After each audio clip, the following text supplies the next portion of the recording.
Legenda Namboro Saroding, penghuni Tao Palipi. Alkisah teman. Suatu hari menjelang siang, Namboro Boru Saroding pergi ke Danau Toba untuk mandi, sekaligus mencuci pakaian. Tepatnya di tepi danau tempat tinggal orang tuanya yang terletak di antara Palipi, Mogang, atau Kecamatan Palipi, Kabupaten Samosir, yang bersebelahan dengan Rasang Bosi dan Dolo Martahan.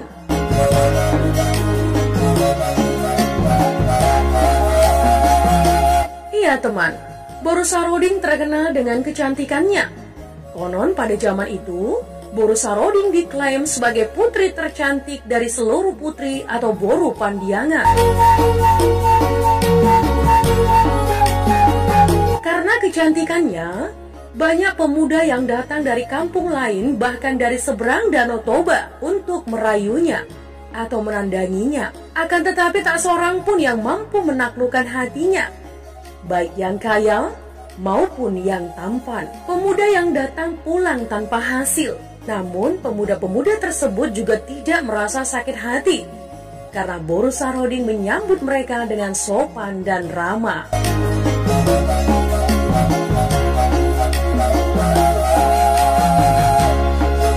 Boru Saroding yang dikenal pendiam, sopan, taat akan orang tua dan baik hati terhadap teman-temannya, pandai membuat ulos Batak. Dia sangat ulet dalam pekerjaannya. Ya, keuletannya ini membuat orang tuanya cukup heran teman, sekaligus bangga terhadap putrinya. Boru Saroding yang dalam adat Batak mempunyai sifat dan sikap yang sangat baik. Ya, merupakan calon menantu idaman yang sangat dicari oleh putra raja.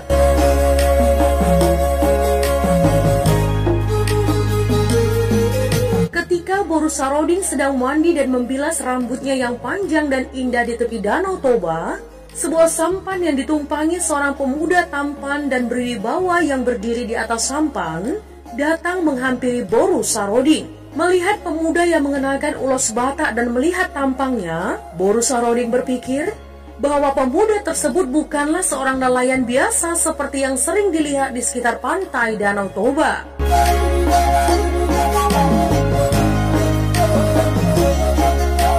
Ketika pemuda bersampan tersebut semakin dekat ke tempat di mana Boru Saroding berkeramas juruk purut atau anggir dalam bahasa Batak, hati Boru Saroding berdebar dan bertanya-tanya dalam hati, siapakah pemuda ini? Seraya bergegas dengan cepat, membersihkan rambutnya karena merasa malu dipandangi seorang pemuda ketika ia sedang mandi.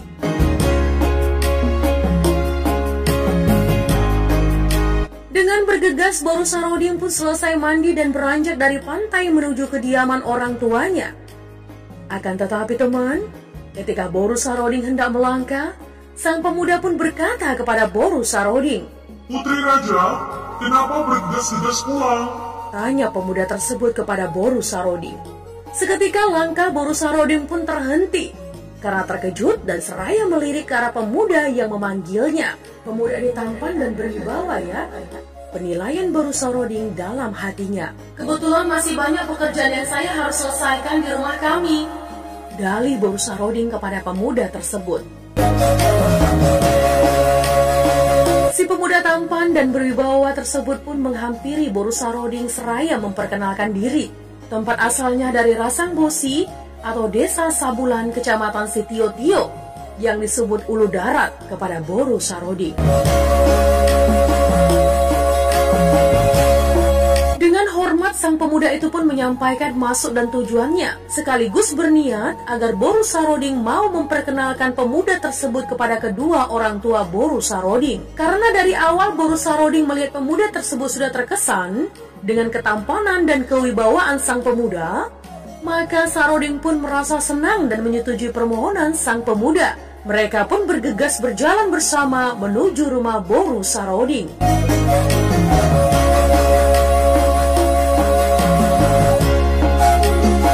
Ketika Boru Saroding dan pemuda tersebut tiba di rumahnya, seketika orang tua dan saudara-saudarinya merasa kagum akan tampang dan cara bicara sang pemuda yang datang bersama Boru Saroding. Mereka serasa disulap melihat sang pemuda tersebut yang tampan dan berbadan kekar. Singkat cerita teman, sang pemuda tersebut pun menyampaikan niat baik hatinya kepada kedua orang tua dan saudara-saudari Boru Saroding bahwa ia ingin mempersunting Boru Saroding sebagai istrinya.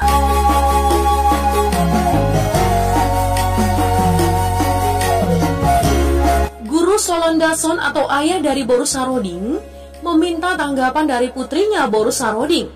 Apakah putrinya Boru Saroding menyukai pemuda tersebut? Boru Saroding pun menyatakan bahwa ia suka dan mau menjadi istri pemuda tersebut.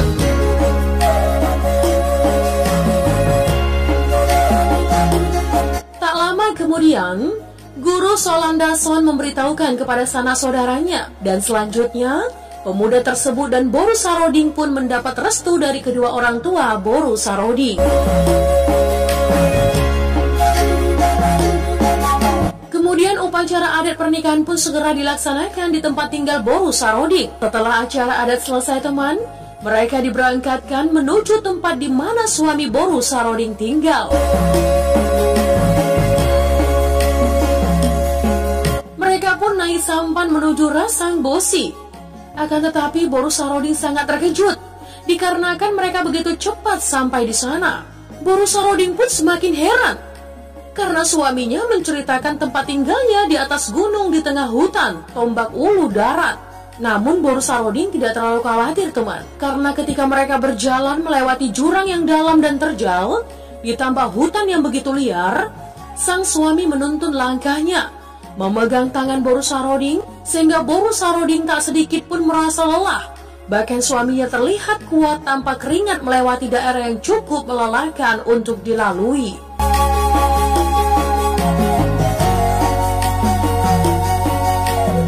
Tidak berapa lama kemudian, Boru Saroding dan suaminya tiba di rumah. Mereka istirahat hingga tertidur pulas. Sampai keesokan harinya ketika menjelang pagi, Boru Saroding pun terbangun. Namun Boru Saroding tidak melihat suaminya. Kemudian ketika Boru Saroding hendak melihat suaminya ke depan rumah, Boru Saroding pun tersentak karena terkejut.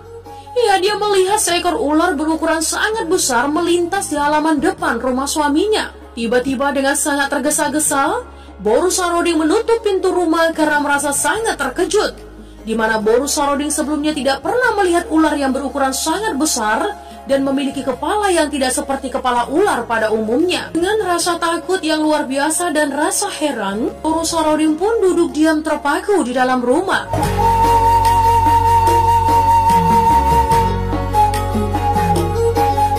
Tak lama kemudian teman, Boru Saroding pun mendengar suaminya memanggil namanya. Boru Saroding dengan segera bergegas membuka pintu rumahnya dan mengatakan, "Tadi saya melihat seekor ular besar dengan kepala yang aneh. Ia melintas dari halaman rumah kita menuju pohon besar itu," kata Boru Saroding kepada suaminya. Kemudian suaminya menjawab pertanyaan Boru Saroding. "Tak usah takut, ular itu ular yang baik dan tidak akan mengganggumu."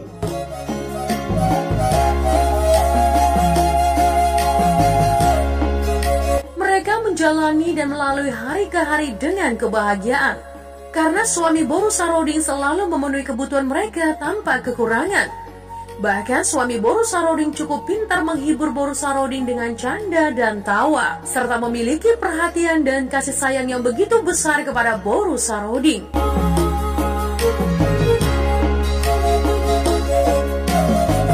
Iya teman, dia berusaha mencarikan buah-buahan dan tumbuh-tumbuhan yang mampu membuat kecantikan Boru Saroding terawat. Semua hal tersebut dilakukan dan dipenuhi suaminya dengan sangat-sangat mudah, tanpa ada keluhan apapun, sehingga mereka hidup dalam kebahagiaan melalui hari-hari rumah tangga mereka.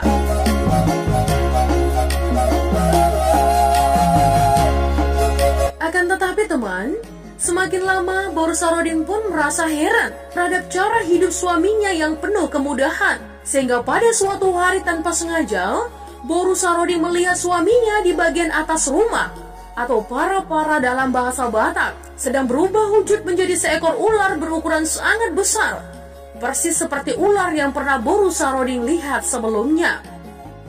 Namun Boru Saroding berpura-pura tidak melihat kejadian tersebut teman, karena merasa takut ular tersebut marah kepada Boru Saroding.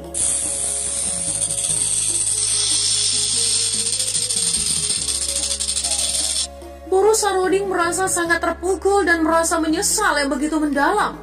Karena tanpa berpikir panjang dan tanpa mengenal lebih jauh siapa laki-laki tersebut, sehingga menerima permintaannya menjadi istrinya. Karena Boru Saroding telah mengetahui bahwa suaminya bukan manusia biasa, ia menjadi was-was.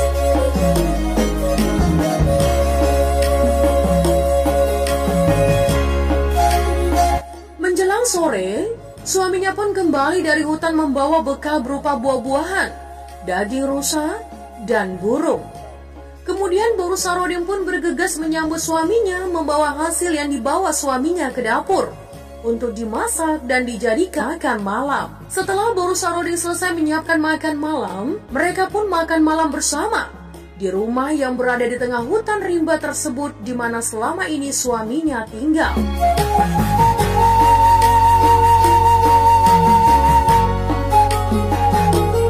Setelah usai makan malam, mereka pun berbincang-bincang dan dengan jujur suaminya memberitahukan siapa dia sebenarnya kepada istrinya Boru Saroding. Saya sebenarnya adalah penguasa ulu darat yang bisa berubah-ubah wujud dari manusia menjadi ular dan dari ular menjadi manusia, tegas suaminya kepada Boru Saroding.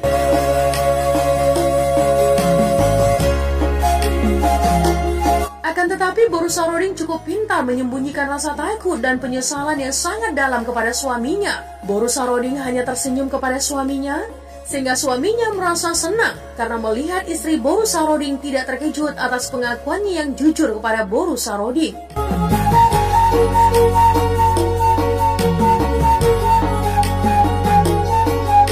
Hingga suatu ketika, kedua saudara Boru Saroding datang berkunjung ke rumah Boru Saroding yang berada di antara pegunungan di tengah-tengah hutan yang dinamai Tombak Ulu Darat. Karena kedua saudaranya sudah sangat merindukan Boru Saroding yang merupakan saudara perempuan tersayang mereka, Boru Saroding pun merasa sangat bahagia karena sudah dikunjungi oleh saudara-saudaranya. Boru Saroding pun menyajikan berbagai aneka makanan dan buah-buahan kepada saudaranya tersebut. Sembari menikmati makanan yang banyak, mereka bercerita dan berbincang-bincang hingga rasa rindu mereka terobati. Hingga waktu tidak terasa sudah berlalu lama.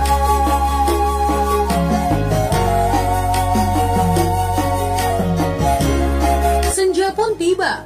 Seperti biasanya, Boru Saroding tahu jika suaminya akan segera kembali dari hutan. Dan dengan bergegas-gegas, Boru Saroding berusaha mengajak kedua saudaranya untuk bersembunyi di bagian atas rumah di bawah atap.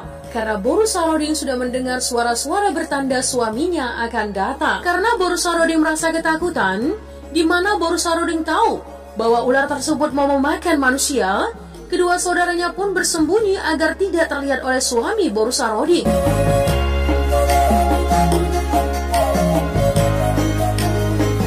Suami Boru Saroding pun tiba di rumah. Tiba-tiba suaminya tampak heran dan seperti mencium sesuatu yang lain dari yang lain dan bertanya, "Sepertinya saya mencium darah manusia lain di rumah ini," katanya. Dengan tergesa-gesa, Boru Saroding berusaha mengalihkan pembicaraan. Dengan cepat ia menghidangkan makan malam suaminya. Kemudian suami Boru Saroding selesai makan malam.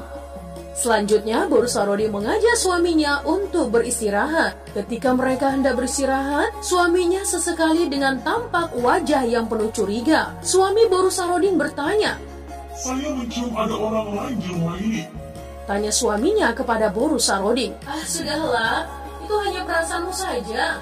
Tidak ada orang lain di rumah ini," jawab Boru Saroding dengan rasa takut yang luar biasa kepada suaminya. "Ini sudah malam. Sebaiknya kita beristirahat saja yuk," ajak Boru Saroding kepada suaminya yang masih tetap bertingkah aneh penuh curiga.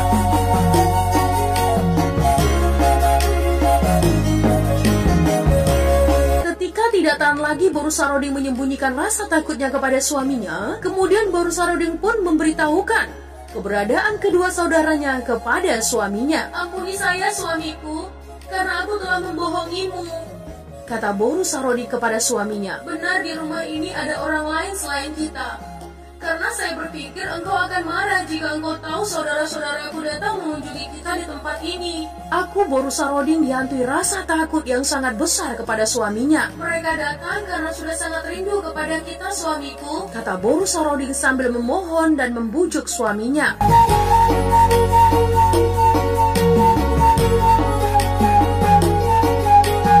Kemudian suami Boru Saroding meminta agar kedua saudara Boru Saroding dipanggil untuk datang menghadap suaminya. Dengan perasaan yang masih dihantui ketakutan, Boru Saroding pun memanggil kedua saudaranya keluar dari tempat persembunyian mereka di bagian atas rumah di bawah atap rumah, atau dalam bahasa Batak disebut bukulan rumah.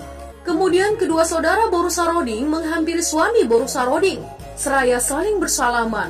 Justru kedua saudara Boru Saroding tampak gembira bercerita dengan suaminya. Tidak terasa waktu pun sudah menjelang pagi.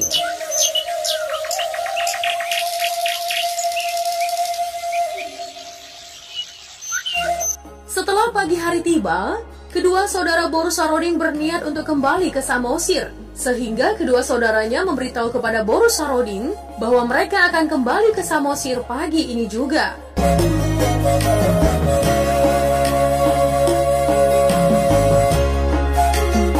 Boru Saroding pun mengajak kedua saudaranya untuk memohon pamit kepada suaminya. Ketika hendak berpamitan, salah satu saudara Boru Saroding berkata, Lae, kami akan segera pulang ke Samosir. Lae, kasih apa sama kami untuk kami bawa pulang ke Samosir?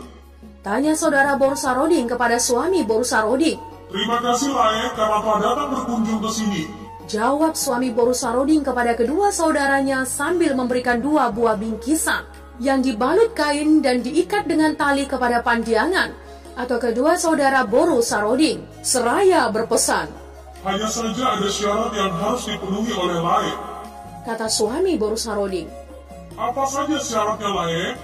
Tanya kedua saudara Boru Saroding kepada suami saudarinya itu. Sesampainya di Samosir, bingkisan ini jangan dibuka. Akan tetapi Lae harus menunggu hingga 7 hari lamanya. Baru Lae Pandiangan bisa membuka bungkusan ini. Pesan suami Boru Saroding kepada kedua saudara Boru Saroding. Kedua saudara Boru Saroding menjawab, iya Lae, kami akan penuhi pesan Lae. Kemudian Pandiangan atau kedua saudara Boru Saroding pun pamit dan beranjak pulang melewati hutan yang cukup mengerikan, melalui lembah dan jurang-jurang yang terjal, hingga kedua saudara Boru Saroding pun tiba di tepi pantai desa Sabulan.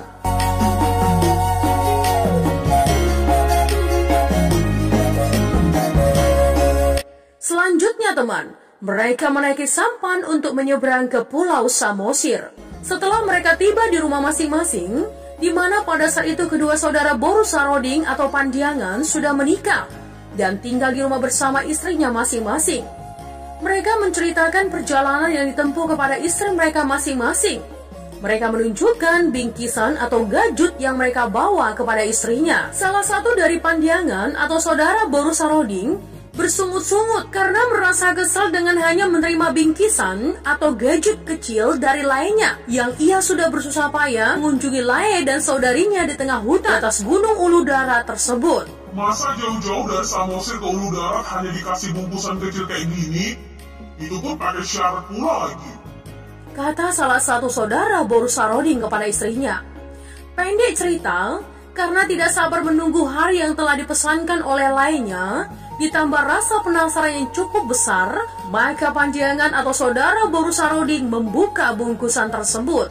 Karena tidak sesuai dengan pesan suami Boru Saroding, maka bungkusan yang dibuka salah satu saudara Boru Saroding tersebut pun hanya berisikan tanah, kunyit, potongan kayu kecil, dan ulat-ulat. Merasa dihina, Pandiangan pun marah dan mengucapkan makian terhadap suami Boru Saroding. Dasar, masa kayak gini cara dia menghargai saya selaku saudara laki-laki Boru Saroding? Tidak tahu sopan terhadap keluarga istrinya, kata salah satu saudara Boru Saroding, lalu membuang bungkusan yang dibuka tersebut sebelum waktunya.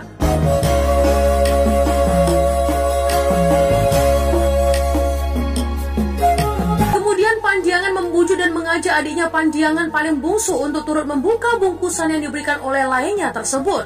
Buka aja nih bungkusannya, mungkin isinya sama seperti yang telah abang buka tadi, kata Pandiangan kepada saudaranya. Akan tetapi Pandiangan paling bungsu tetap tidak mau membuka bungkusan tersebut dan bertahan memenuhi pesan yang telah disampaikan oleh lainnya, suami Boru Saroding.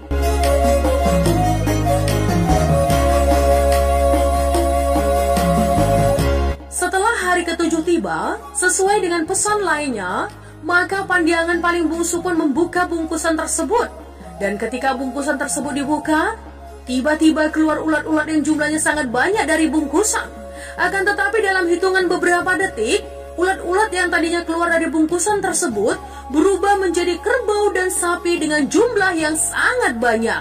Saking banyaknya jumlah sapi dan kerbau tersebut, hingga lokasi pekarangan perkampungan tersebut terlihat padat.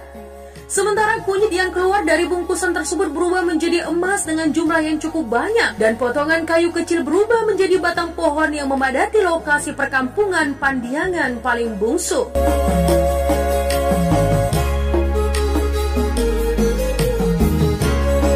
Beberapa bulan kemudian, ternak sapi dan kerbau yang dimiliki Pandiangan paling bungsu semakin lama semakin bertambah banyak, dan hasil pertanian dan pohon yang dimilikinya ikut bertambah banyak hingga Pandiangan paling bungsu semakin terkenal sebagai warga paling kaya di daerah tersebut.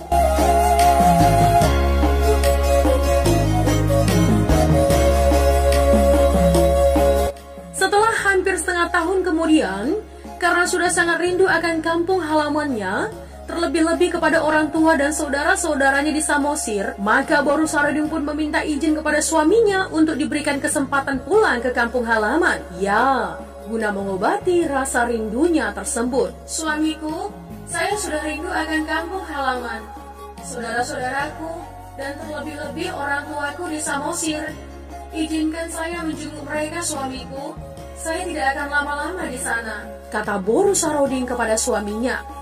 Dengan berat hati, suami Boru Saroding menjawab, sepertinya saya punya firasat buruk jika aku izinkan engkau berkunjung ke Samosir. Sepertinya engkau tak akan kembali lagi ke tempat kita ini. Boru Saroding pun tidak putus asa dan tetap berupaya membujuk suaminya agar Boru Saroding diberi izin.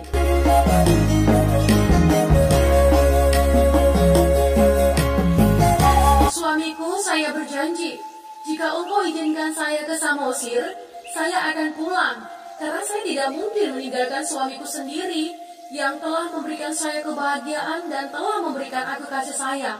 Saya hanya sebentar kok di Samosir, setelah itu saya akan pulang ke sini, jelas Boru Saroding kepada suaminya.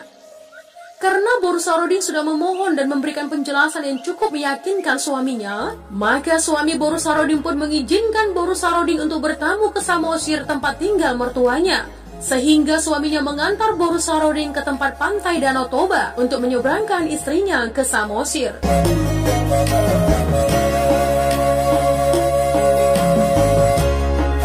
Dengan penuh keajaiban, suami Boru Saroding memetik sepucuk daun pohon, kemudian meletakkannya di tepi danau, dan tiba-tiba daun tersebut berubah menjadi sebuah sampan. Setelah itu suami Boru Saroding mempersilahkan Boru Saroding memasuki sampan tersebut. Kemudian suami Boru Saroding berkata, Boru Saroding, istriku yang baik hati, engkau adalah putri raja yang telah menjadi istriku. Engkau berjanji akan cepat kembali dari Samosir karena kita saling mencintai dan saling menyayangi. Jadi kumohon dengan sangat agar engkau penuhi janjimu dan cepat pulang ya istriku. Saya juga percaya akan apa yang telah engkau janjikan kepadaku, kata suaminya kepada Boru Saroding. Boru Saroding pun mengangguk seraya mengiyakan perkataan suaminya dan berkata, baik suamiku, percayalah, saya akan cepat pulang dari Samosir, kata Boru Saroding kepada suaminya dengan usaha untuk tetap meyakinkan suaminya agar rencananya dapat berjalan lancar. Lalu suami Boru Saroding pun mengucapkan sebuah sumpah. Dekeni sabulan tu tonggina tu tabona, manang isa si ose padang, paripurna tu magona.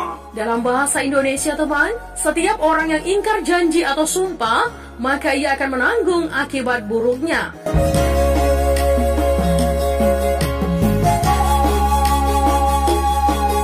Dengan perasaan sedih yang mendalam di hati suami Boru Saroding, dia mendorong sampan tersebut. Berangkatlah istriku Boru Saroding, kata suaminya kepada Boru Saroding sambil melepas sampan yang dinaiki Boru Saroding ke arah Danau Toba. Dan saat itu teman, situasi tampak damai, tanpa angin dan tanpa gelombang. Bahkan saat itu cuaca di langit tampak begitu cerah. Setelah Boru Saroding mendayung sampannya sekitar 5 meter dari bibir pantai, Boru Saroding pun berkata dengan pelan seperti berbisik, "Beh, bursik maho, kupikir engkau manusia. Ternyata engkau hanya seekor ular dan hanya hantu berwajah manusia. Kau kira saya akan kembali lagi ke ulu darat? Tempat yang mengerikan itu, dasar hantu berwajah manusia, berbadan ular," kata Boru Saroding dengan pelan, sambil tergesa-gesa mendayung sampannya yang dibarengi rasa kecewa serta ketakutan. Tiba-tiba cuaca langit berubah gelap. Angin puting beliung, hujan dan suara petir datang, sehingga ombak besar mulai muncul di Danau Toba, di mana Boru Saroding sedang melintas dengan sampannya.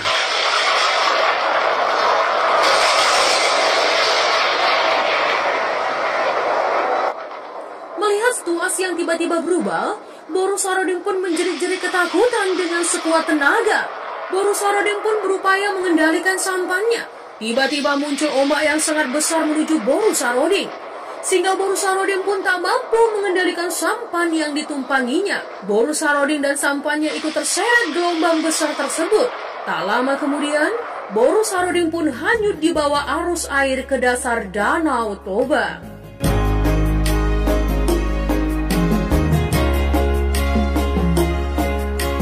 Semenjak kejadian itu hingga sekarang, Boru Saroding tidak dapat ditemukan. Khususnya warga Pulau Samosir meyakini bahwa Boru Saroding menjadi arwah penjaga Danau Toba sampai saat ini.